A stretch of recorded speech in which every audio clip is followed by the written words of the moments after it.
A falha nesse tipo de pesquisa não é a química.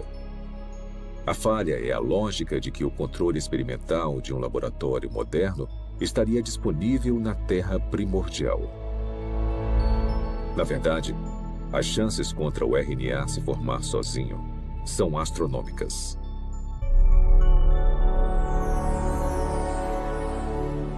Criar RNA em um laboratório exige muita inteligência e premeditação, e planejamento e execução cuidadosos. Então, conseguir a sequência certa. Sem consciência, sem intenção, não vai acontecer. A probabilidade da evolução química é ainda mais enfraquecida pela composição da sopa primordial. Se a sopa primordial tiver existido, ela teria sido um grande caos quimicamente. Há vários tipos de reações cruzadas opostas que teriam acontecido na Terra primordial e que interfeririam com a química que você deseja.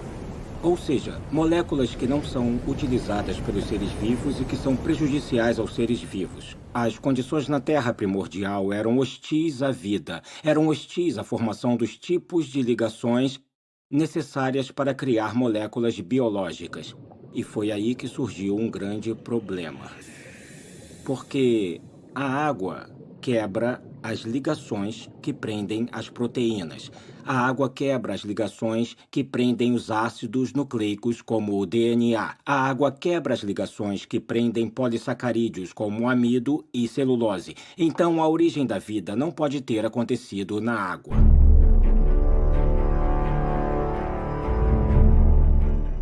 Encarando desafios intransponíveis na Terra, alguns cientistas expandiram as fronteiras de suas buscas. Em 1976, o biólogo vencedor do Prêmio Nobel Francis Crick propôs uma alternativa radical para a origem da vida. Crick sugeriu que o nosso planeta foi semeado com organismos microscópicos, que foram transportados de outra parte do universo, por uma civilização alienígena. Essa teoria é chamada de panspermia. 5 anos depois, o físico Fred Hoyle ofereceu uma versão modificada de panspermia, quando teorizou que as cadeias de DNA haviam sido criadas por uma inteligência de uma galáxia distante e se espalharam como sementes de dente de leão em um dia de ventania.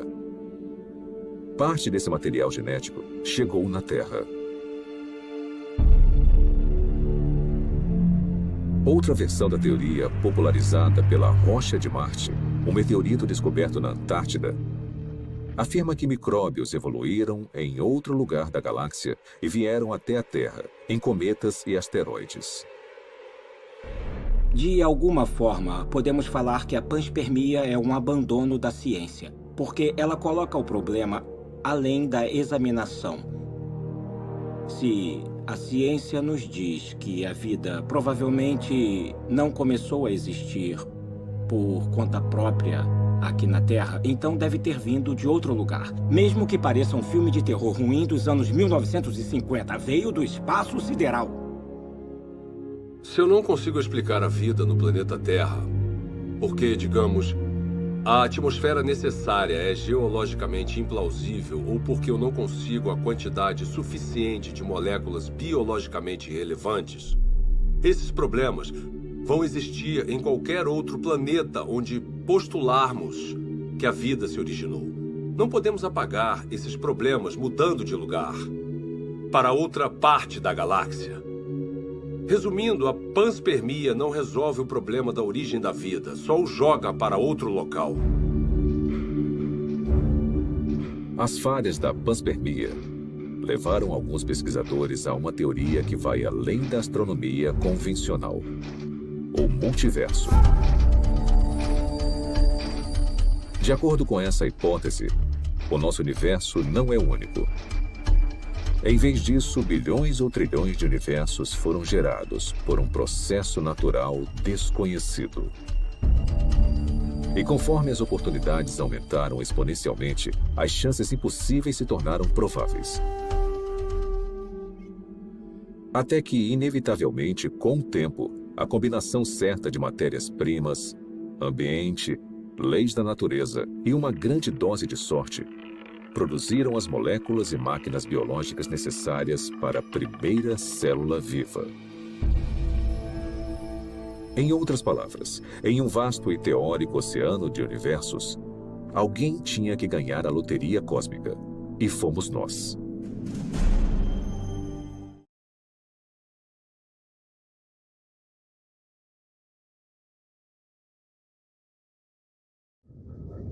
Um mecânico faz um bom serviço, mas a pessoa vai andar em estrada de terra e passa pelos buracos como tivesse em pista, como se estivesse passando num tapete. Aí a suspensão, algo no carro quebra, novamente, ou outra peça quebra. Não é porque o mecânico fez um mau serviço, mas é porque a pessoa não dirigiu como deveria o automóvel. A pessoa não passa as marchas como deveria. A pessoa não pisa na embreagem como deveria. E o carro tem problema. Aí quer culpar o mecânico que fez o conserto. Mas a culpa não foi do mecânico. Às vezes quebrou no mesmo lugar. Mas não foi porque o trabalho foi mal feito. Foi porque a pessoa não atentou como usar o carro adequadamente em certos tipos de terreno e levou a estragar novamente e possa ser outro lugar.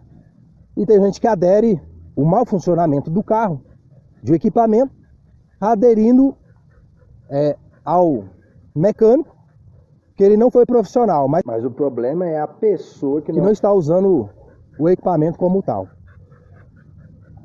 Nesse aspecto, o que eu quero dizer aqui, a pessoa... Olha só a mentalidade da pessoa. Que eu deveria ser um cachorro para entender o que um cachorro gosta ou deixa de gostar. Eu poderia ter respondido no mesmo nível de ignorância dessa pessoa. E você é um pitbull para saber se o dog não gosta de luta? Mas eu não vou descer esse nível de ignorância. O meu trabalho é educar, esclarecer, informar de uma forma simples e objetiva sobre manejo de dog ou qualquer assunto que eu esteja disposto a ensinar, se eu tenho capacidade para tal. E eu respondi àquela pessoa: você não precisa ser alguma coisa para saber se esse algo gosta ou não, basta estudar sobre.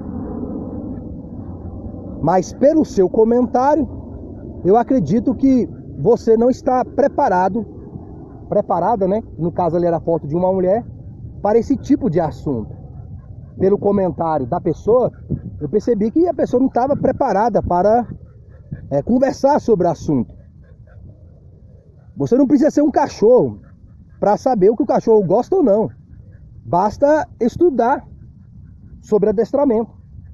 Um adestrador, ele leva o dog a obedecer. Ele leva o dog a fazer o que se deve. E leva o dog a fazer de uma forma prazerosa, onde o dog tem prazer da liderança do adestrador.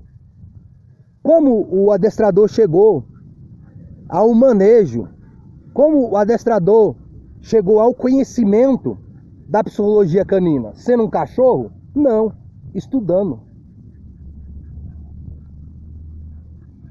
Você não precisa ser um cavalo, ainda que há pessoas que agem como, mas isso aqui eu estou inferiorizando alguns animais, nem inferiorizando um animal dentro desse aspecto, pela ignorância, para saber o que um animal gosta. O cavalo, basta estudar sobre, com pessoas que tratam de cavalos há anos, faz manejo, tem adestramento para cavalos. Você não precisa ser um carro para saber o que faz o carro bem. Eu estou humanizando aqui o carro para que o humano, você, possa entender. Para que quem tem o manejo, o antimanejo humanizado possa entender. Então eu estou humanizando o carro aqui. Você não precisa ser um carro para saber que o carro precisa de gasolina, de álcool, de diesel, trocar o óleo, trocar os pneus e etc. Basta estudar, ter conhecimento sobre o carro. E qualquer outro meio de locomoção, qualquer outra coisa. Você não precisa ser alguma coisa para saber como fazer aquele bem durar mais. Será que o carro gosta de óleo novo? Será que o carro gosta de um pneu novo? Será que o carro gosta de um bom piloto que saiba conduzi-lo adequadamente? Não, você tem que ser um carro para saber.